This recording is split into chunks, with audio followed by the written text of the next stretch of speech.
ఇలా రైతు బంధు ఇచ్చుడు దేవుడరుగు, ఆ గన్ని బ్యాగ్స్ ఇచ్చేటోడు లేడు, సంచులు ఇచ్చేటోడు లేడు.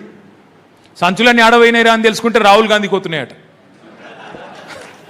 రైతుల ధాన్యంకు సంచులు లేవు, రాహుల్ గాంధీకి పోతున్నాయి సంచులలో, మొత్తం మూటలు మూటలు పోతున్నాయి. ఈ పరిస్థితి వచ్చింది అలా తెలంగాణలో. ఇక ముఖ్యమంత్రి గారి భాషకైతే ఆయనకు రోజుకు 2 సార్లు మొక్కాలి. ఎన్నడిలే నేను ఇటువంటి ముఖ్యమంత్రి మాటలు ఇసొంటోనైతే నేను ఎవరిని చూడలే. చాలామందిని చూసిన నేను కూడా, నాకు కూడా 50 ఏళ్ళు ఇప్పుడు. ఎన్టీ రామారావు గారిని చూసిన, తర్వాత చెన్నారెడ్డి గారిని చూసిన, జనార్దన్ రెడ్డి గారు, విజయభాస్కర్ రెడ్డి గారు, రోసయ్య గారు, చంద్రబాబు నాయుడు గారు, రాజశేఖర్ రెడ్డి గారు, కిరణ్ కుమార్ రెడ్డి గారు, కేసీఆర్ గారు, ఇంతమందిని చూసినా ఆఖరికి సన్నాసిని చూస్తున్నాయి ఇప్పుడు. ఏం మాటలు అవి, ఎంత గలీజు మాటలు. మొన్న అడిగండి ఎవరు ఒక ఆయన, మరి మీ వాళ్ళందరూ పెద్ద సిపాయిల లెక్క నరికితిరి కదా, 100 రోజుల్లో 6 గ్యారంటీలు అంటివి, రైతులకు బోనస్ అంటివి, మీదికెళ్ళి 100 రోజుల్లో ఇజ్జెత్తా అంటివి, అజ్జెత్తా అంటివి, మరి 100 రోజులు పోయి 900 రోజులు అయిపోయాయి, ఏం సంగతి రేవంత్ రెడ్డి గారు అంటే, రేవంత్ రెడ్డి గారి మాట ఏమంటాడు, 30 రోజులలోనే ఎంత పైల్వానైనా పిల్లలు పుట్టిస్తాడా? మాకు తెలియదా పిల్లలు 3 నెలల్లో పుట్టారని? అందరికీ పిల్లలు ఉన్నారు, లగ్గమైన వాళ్ళు ఉన్నారు, తెలియదా మాకు? ఇవాళ రేవంత్ రెడ్డి మాట్లాడుతుంటే తలకాయ ఎక్కడ పెట్టుకోవాలి, ఎదురుగున్న లేడీస్ ఎటు పోవాలి, మొగోళ్ళు ఎటు పోవాలి, ఈయన ముఖ్యమంత్రి అయింది, ఇది ఏం కర్మరా నాయన మనకన్నా కాడికి వచ్చింది కథ. నేను రేవంత్ రెడ్డి గారిని అడిగిన 2-3 సార్లు, ఉండబట్టలేక అడిగిన, నాకు ఇష్టం ఉన్న తిట్టుడు, ఉండబట్టలేక అడిగిన, అరే సరే తీరా భయ్, మరి 3 నెలల పిల్లలు పుట్టరు మాకు ఎరికే, మరి 30 నెలలు పుట్టకపోతే నేను ఏమనాలరా నాయన అని అడిగిన. మళ్ళీ నా మీద కేసులు పెడతాడు కావచ్చు, అంతే. ఏం చేస్తాడు మొక్కం బాగాలేక అద్దం బల కొట్టుకున్నట్టు పరిపాలన శాత కాదు. మీదికెళ్ళి ఆ సెల్లని, అది అంటారు చూడు, సెల్లని రూపాయి గీతలు ఎక్కువ అన్నట్టు డైలాగులు ఎక్కువ తప్ప మనిషికి పని శాత కాదు. ఓ లొల్లి బొబ్బ, ఏమన్నంటే తిట్టుడు గుద్దుడు, ఇదే కథలు. ఏమన్నంటే కేసు పెట్టుడు అంటాడు మళ్ళీ, అంతే. ఏం చేస్తాడు ఎక్కువ లెక్క పెట్టిండు కదా నా మీద, ఇప్పటికో 44-45 కేసులు పెట్టిండు. అవి నడుతూనే ఉన్నాయి. ఇక నేను అందుకే చెప్తున్నా, మీ అందరికీ దయచేసి నేను ప్రార్థించేది ఒకటే, ఇవాళ సిరిసిల్ల అయినా, వేములవాడైనా, మానకొండూరైనా రేపటి రోజున ఎమ్మెల్యే అనే ఎలక్షన్ వచ్చినాడు మనం యాద పెట్టుకోవాల్సింది ఒకటే, తెలంగాణ వ్యాప్తంగా ఉండే 119 స్థానాల్లో రేపటి రోజున క్యాండిడేట్ ఎవరు? కేసీఆర్.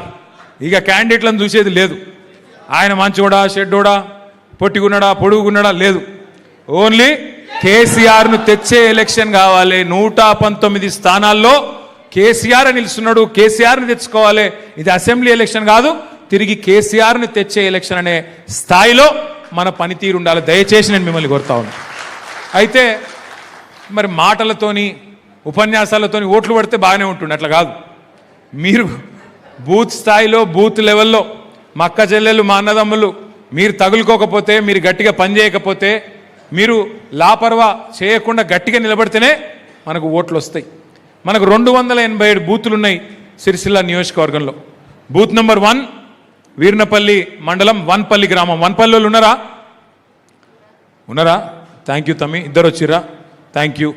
బూత్ నెంబర్ 287 తంగళ్ళపల్లి మండలం, నరసింహపల్లి వాళ్ళు ఉన్నారా?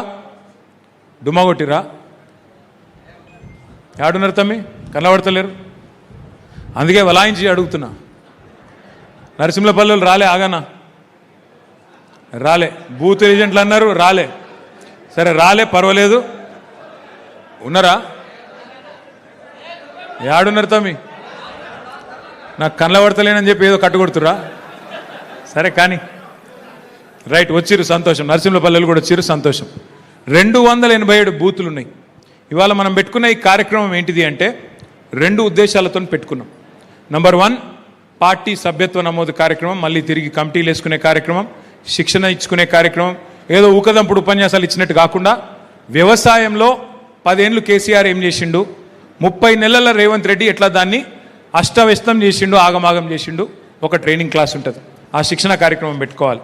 యువతకు కేసీఆర్ తెలంగాణ యువత కోసం ఏం చేసిండు, ఎన్ని కళాశాలలు పెట్టిండు, ఎన్ని బ్రహ్మాండమైన పాఠశాలలు పెట్టిండు, 1000 గురుకులాలు ఎట్లా పెట్టిండు, జిల్లాకొక మెడికల్ కాలేజ్ ఎట్లా పెట్టిండు, ఎస్సీ ఎస్టీ బీసీ మైనారిటీ పిల్లలకు డాక్టర్ కళ అనేది ఒక సుదూర కళలాగుంటే దాన్ని ఎట్లా సాకారం చేసిండు, 20 లక్షల రూపాయలు విదేశీ ఓవర్సీస్ స్కాలర్షిప్లు కేసీఆర్ గారు ఎట్లా ఇచ్చిండ్రు, ఈయన వచ్చినాక ఎట్లా అన్యాయం చేస్తున్నాడు, ఇవన్నీ చెప్పడానికి ఒక క్లాస్ ఉంటుంది.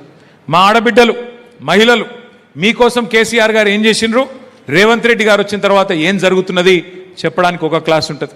అట్లాగే మిగతా అన్ని వర్గాలకు, కుల వృత్తులకు కానీ, నేత కార్మికుడు కావచ్చు, గీత కార్మికుడు కావచ్చు, గొర్రెలు పెంచుకునే మా యాదవ కురుమ సోదరులు కావచ్చు, మత్స్యకారులైన మా ముదిరాజులు, మా గంగపుత్ర సోదరులు కావచ్చు, మీకోసం కేసీఆర్ ప్రభుత్వం ఏం చేసింది, ఈ ప్రభుత్వం ఏం చేస్తున్నది అవి వివరించడానికి మరొక క్లాస్ ఉంటుంది. ఈ శిక్షణా తరగతులు మనకు సభ్యత్వ నమోదు అయిపోయిన తర్వాత, కమిటీలు ఏర్పాటు తర్వాత మన తెలంగాణ